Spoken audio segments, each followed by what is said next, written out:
Assalamu alaikum wa rahmatullahi ta'ala wa barakatuh. Bonjour tout le monde. Grammaire, la phrase déclarative et la phrase interrogative. Le titre nous invite à penser aux deux autres phrases, parce qu'il y en a quatre. Les quatre types de phrases dans la langue française. Là, il y en a deux, la phrase déclarative et la phrase interrogative. Il en reste deux, la phrase impérative et la phrase exclamative. Bon, voyons un peu la rubrique avant de commencer. On va lire d'abord. Après, on va dire quelle est la phrase affirmative et quelle est la phrase négative. Les élèves ne sont pas en vacances. Ils sont à l'école. Une phrase affirmative ou bien une phrase négative, c'est une phrase où il y a ne pas, ne plus, ne jamais, ne rien, ne point, ne personne, etc.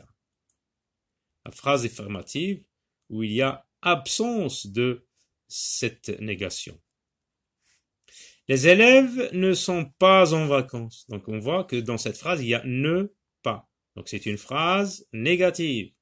Ils sont à l'école, c'est une phrase affirmative. Alors on passe à la rubrique j'observe et j'élabore.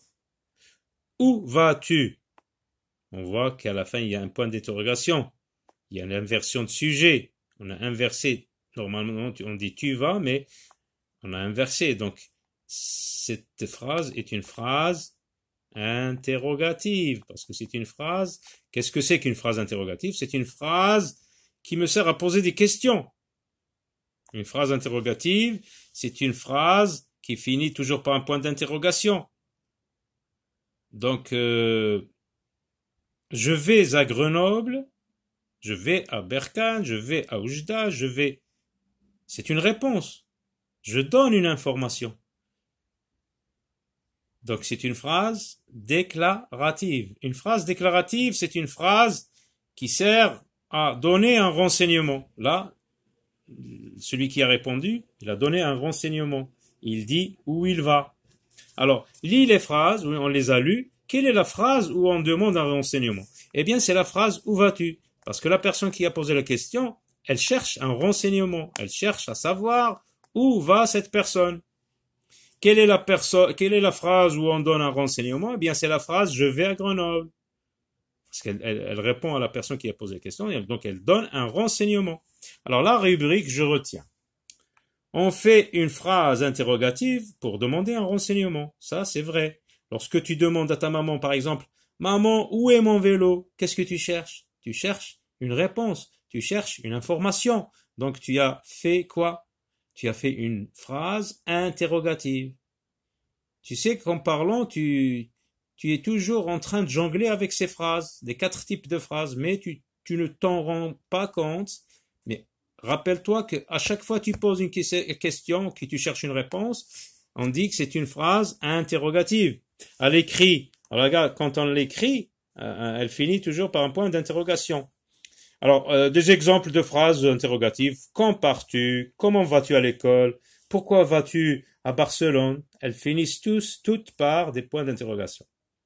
Alors, une phrase interrogative finit toujours par un point d'interrogation, c'est vrai. Elle finit toujours par un point d'interrogation. On fait une phrase déclarative pour donner un renseignement. Oui, là, la personne qui a dit « je vais à Grenoble », elle donne un renseignement. Par exemple, toi, tu rentres de l'école, tu vas dire à ta maman « Maman, aujourd'hui, on a fait grammaire. Qu'est-ce que tu fais là? Est-ce que tu poses une question? Non. Tu as donné une information sur ce que tu as fait à l'école avec ton maître et tes camarades. Je vais à Grenoble, donc c'est une phrase déclarative. Je pars demain, je voyage en avion. Tu vois, elle se termine par un point. Je vais en vacances chez mon cousin. Les phrases interrogatives et déclaratives peuvent être au passé, bien sûr, au présent ou au futur. On va donner un exemple. Où as-tu pêché ce gros poisson? C'est une phrase interrogative. Donc elle est à la forme affirmative. Elle est au présent. Elle est au passé composé, pardon. Elle est au passé composé. La deuxième, où pêches-tu en ce moment? C'est le présent. Où pêcheras-tu au futur?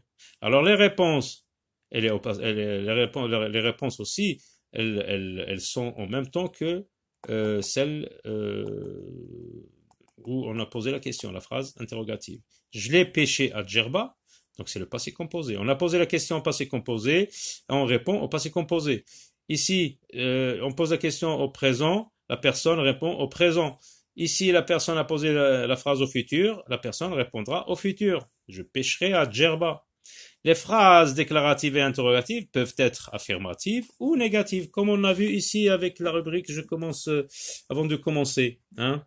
On peut mettre une phrase, par exemple,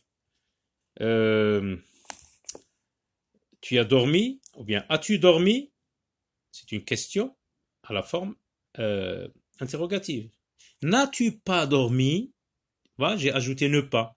Donc la phrase, une phrase affirmative, une phrase interrogative ou déclarative, hein, peut être à la forme affirmative ou à la forme négative. Exemple, regardez, tu viens? Non, j'aide ma mère. Pourquoi il n'est pas là? Tu viens à la forme affirmative. C'est une phrase interrogative à la forme affirmative. C'est une phrase interrogative à la forme négative parce qu'il y a ne pas. Je m'entraîne, souligne les phrases interrogatives et entoure les phrases déclaratives. Marie et Julien sont au téléphone. On nous dit un renseignement, c'est une phrase déclarative. Qu'est-ce que je fais pour les phrases déclaratives? Eh bien, je les souligne. Pour celles où il y a un point d'interrogation, pour les phrases interrogatives, je souligne. Pour les phrases déclaratives, j'entoure. Alors celle-là, je l'entoure. La première, je l'entoure parce que c'est une phrase déclarative. Celle-là, c'est une phrase interrogative. Je la souligne, parce qu'on nous dit souligne les phrases interrogatives. Je suis à la plage, j'entoure. Qu'est-ce que je fais? Qu'est-ce que tu fais? Pardon. C'est une phrase interrogative. Qu'est-ce que je fais? Je souligne. Alors, je te laisse travailler le reste parce que la consigne est claire. On passe à l'exercice numéro 2. Écris les phrases interrogatives. Là, il y a des réponses. Cette année, je vais en vacances au Sénégal.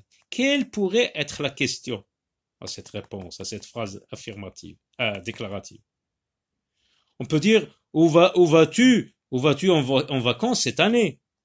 Cette année, je vais en vacances au Sénégal. Où vas-tu en vacances cette année? Alors, quelle pourrait être la question à cette réponse? J'ai un oncle et une tante au Sénégal. La personne qui a répondu comme ça, quelle a été la question qu'on lui a posée? Alors tu essaies de l'écrire. On peut dire, pourquoi vas-tu au Sénégal? Pourquoi y vas-tu? Hein, pour éviter la répétition. Comme on a parlé du Sénégal, donc la personne pourrait lui dire, pourquoi y vas-tu? Pourquoi as-tu choisi le Sénégal? Pourquoi as-tu choisi le Sénégal? As-tu des proches au Sénégal? En avion, bien sûr. On peut dire comment y vas-tu? Comment y vas-tu? Comment y vas-tu aller? Comment y vas-tu? C'est tout. Alors, en avion, bien sûr. Je pars le 10 juillet. Hein, c'est une information sur le moment du départ, sur la date du départ. Donc on peut poser la question, quand pars-tu? Ou bien, quand est-ce que tu pars? Quand est-ce que tu pars? Quand pars-tu? Ou bien, quand est-ce que tu pars? À très bientôt. Au revoir.